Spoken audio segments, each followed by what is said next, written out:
Dear student, today we are going to discuss about conduction behavior of an electrolyte with a dilution, or you can say that effect of dilution on conduction, conductivity, molar conductivity and equivalent conductivity. यहां पर ध्यान देना, only conductivity is decreased with a dilution.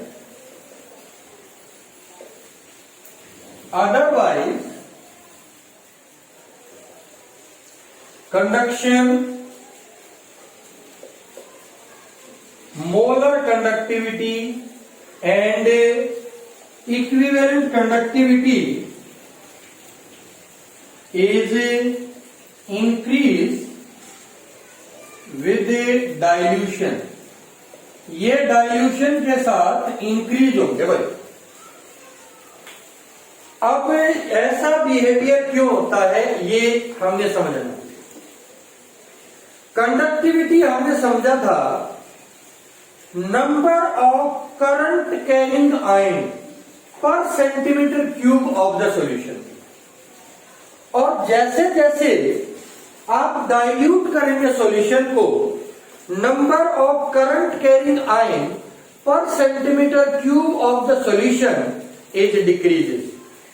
अगर number of current carrying ion per centimetre cube decrease होंगे तो conductivity, जिसको आप specific conductivity बोलते हैं, वो भी डिक्रीज होगा.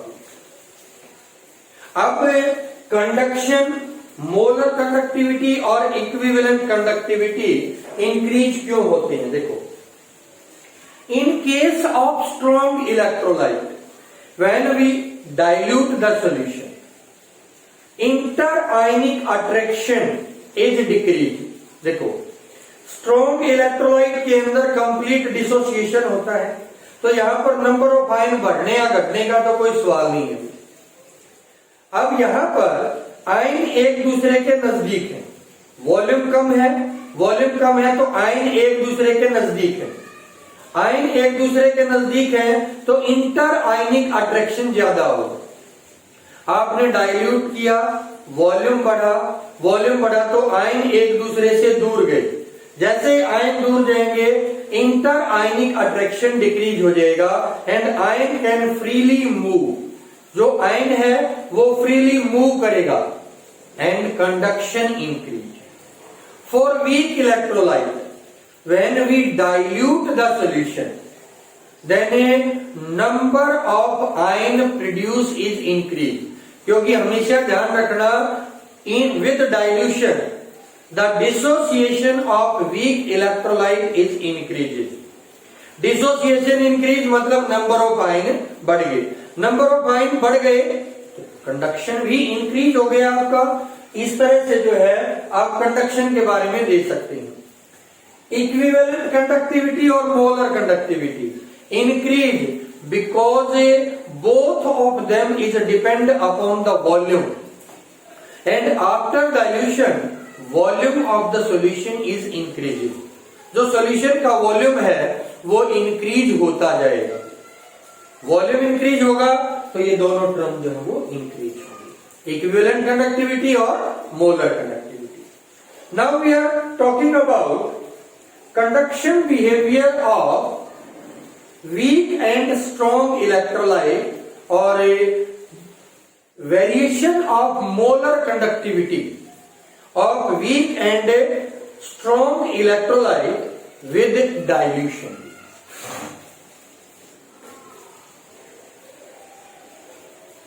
Variation of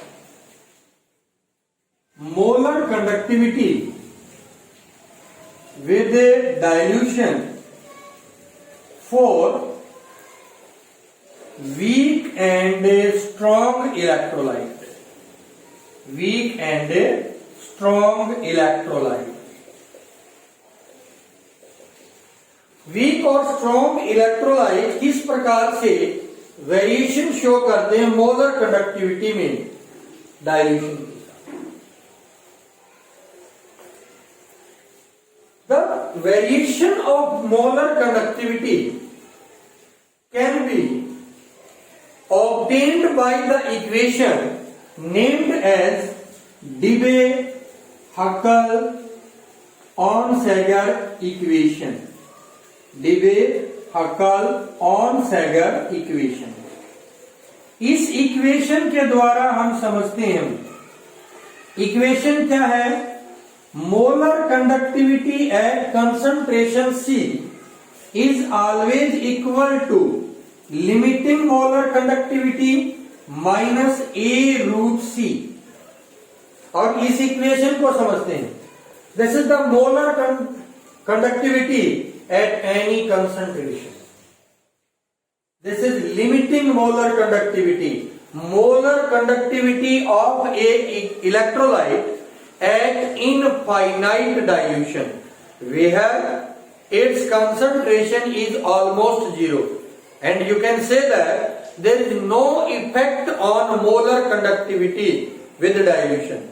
एक कांस्टेंट वैल्यू आ जाएगी जिसके बाद मोलर कंडक्टिविटी पे कोई इफेक्ट नहीं पड़ेगा डाइल्यूशन का।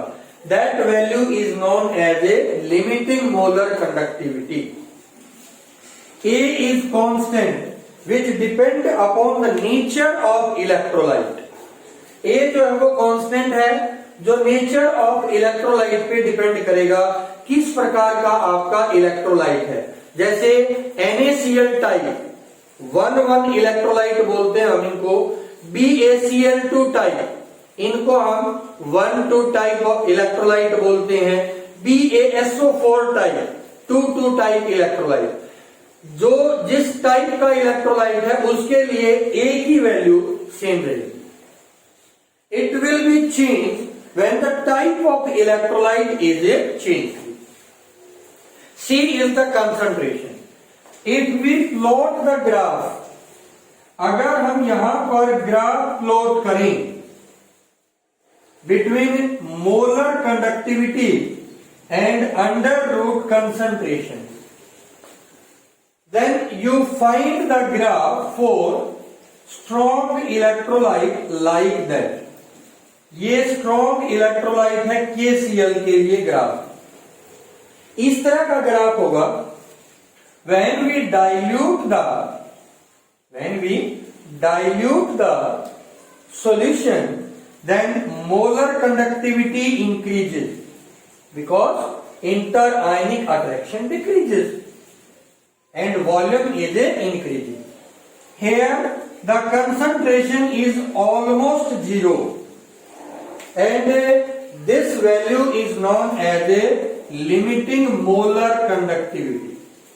इस वैल्यू को हम लिमिटिंग मोलर कंडक्टिविटी बोलेंगे। For weak electrolyte CH3COOH, when we dilute the solution, you will find the graph like that. You cannot find out the limiting value. आपको यहां पर लिमिटिंग वैल्यू नहीं मिलेगी। क्यों? Because a weak electrolyte cannot 100% dissociate. Weak electrolyte कभी भी 100% dissociate नहीं होगा। 100% डिसोसिएट नहीं होगा तो जब भी आप डाइल्यूट करेंगे नंबर ऑफ आयन प्रोड्यूस होंगे, मोलर कंडक्टिविटी चेंज होगी एट ईच टाइम, हर एक बार। To calculate the limiting molar conductivity of weak electrolyte we use the Kohlrausch law. हम जो है कोलराज लॉ को यूज करते हैं to calculate the limiting molar conductivity. Limiting molar conductivity को कैलकुलेट करने के लिए किसके लिए? वीक इलेक्ट्रोलाइट के लिए। It state that limiting molar conductivity of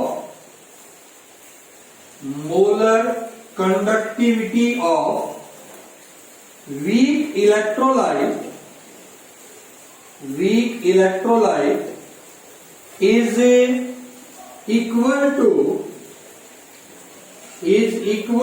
the sum of ionic conductivity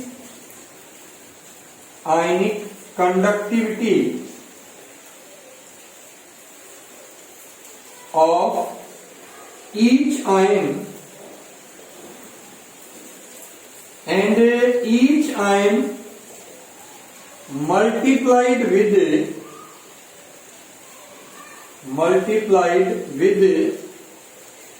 number of ion and each multiplied with number of ions produced by one formula unit of salt. One formula unit of salt. इस law के द्वारा आप जो है limiting molar conductivity calculate कर सकते हैं। कैसे, देखो भी हमारे पास एक एग्जांपल है AX BY कोई भी वीक इलेक्ट्रोलाइट है, तो limiting molar conductivity of AX BY is equal to X limiting molar conductivity of cation plus Y limiting molar conductivity of anion, cation or anion, each multiplied with number of ion produced by one formula unit of this compound. This law is known as Colrat's law. अब हम बात करेंगे application of Kohlrausch law. Kohlrausch law की application क्या क्या है? First application है Kohlrausch law की, it help to calculate the limiting molar conductivity of weak electrolyte, help to calculate limiting molar conductivity of weak electrolyte. Suppose करो हमने जो है लिमिटिंग मोलर कंडक्टिविटी निकालनी है CH3COOH की, ये हमने कैलकुलेट किया करना है। गिवन है हमारे को limiting molar conductivity of KCl, दूसरा दिया हुआ है limiting molar conductivity of CH3COONA, तीसरा दिया हुआ है लिमिटिंग मोलर कंडक्टिविटी ऑफ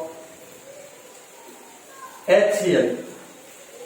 ये तीन चीजें हमारे को दी हुई है।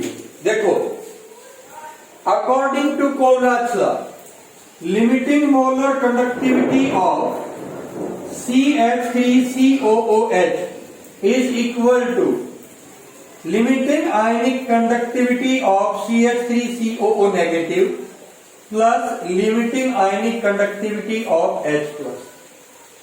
अब ये दोनों आयन कहां पर मिलेंगे हमें? एक इसमें, एक इसमें। ध्यान से देखना, ये दो आयन कहां पर है हमारे पास? एक आयन इसमें, एक आयन इसमें। लेकिन यहां पर K प्लस, सॉरी ये K प्लस है, यहां पर हमारे पास एक्स्ट्रा क्या है? K प्लस आयन, और यहां पर एक्स्ट्रा क्या है? Cl नेगेटिव है। अगर मैं इन दोनों को जोड़ के इसको घटा दूं तो आयन बचेंगे यहां से CH3COO नेगेटिव और H प्लस, तो ये आ जाएगा आपका limiting molar conductivity of CH3COOK plus limiting molar conductivity of HCl minus limiting molar conductivity of KCl। आप CH3COOH की लिमिटिंग मोलर कंडक्टिविटी कैलकुलेट कर सकते हैं। दूसरी एप्लीकेशन है भी, help to find out degree of dissociation, degree of dissociation. ये degree of dissociation find out करने में हेल्प करता है। Alpha is the degree of dissociation which is equal to molar conductivity at concentration C divided by limiting molar conductivity. अगर हम molar conductivity at concentration C को limiting molar conductivity से divide कर दें तो अल्फा आ जाएगा। लिमिटिंग मोलर कंडक्टिविटी यहां से निकालेंगे, आपके पास डिग्री ऑफ डिसोसिएशन। तीसरा, it help to find out dissociation constant. Dissociation constant को कैलकुलेट करने में हेल्प करेगा। कैसे? हम एग्जांपल ले लेते हैं। हमने ऊपर CH3COOH का ही एग्जांपल लिया, वाटर में डिसॉल्व किया, it dissociate to give CH3COO negative plus H plus. अब हमारे पास dissociation constant K is equal to concentration of CH3COO negative into concentration of H plus divided by concentration of CH3COOH। ये है। Suppose करो जब reaction शुरू हुई थी तब हमने इसका 1 मोल लिया, तो ये क्या होंगे? 0।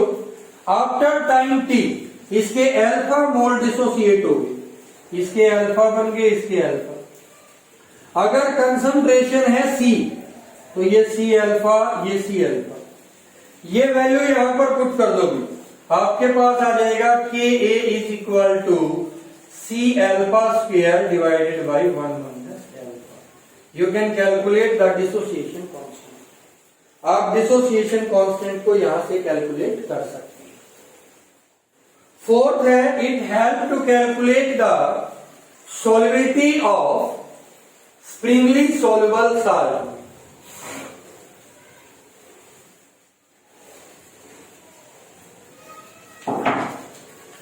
Fourth, it helps to calculate solubility of springly soluble salt। springly soluble मतलब जो बहुत कम soluble होते हैं। At a infinite dilution, the amount of salt dissolved is equal to its solubility। क्योंकि वो उसकी मैक्सिमम अमाउंट होगी उस सॉल्यूशन के अंदर जो डिसॉल्व है। हमारे पास एक एक्सप्रेशन था, molar conductivity at concentration C is equal to K into 1000 by molarity, and this amount which is dissolved is equal to solubility at infinite dilution। infinite dilution पे मोलर कंडक्टिविटी किसके बराबर होती है? Limiting molar conductivity. Limiting molar conductivity is equal to K into 1000 by solubility. अब यहां से solubility किसके बराबर होगी बच्चे? Solubility is equal to K into में 1000 divided by limiting molar conductivity.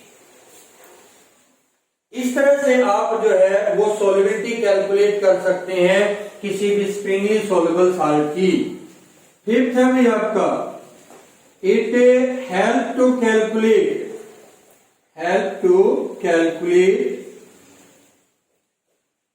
Ionic product of water. Ionic product of water.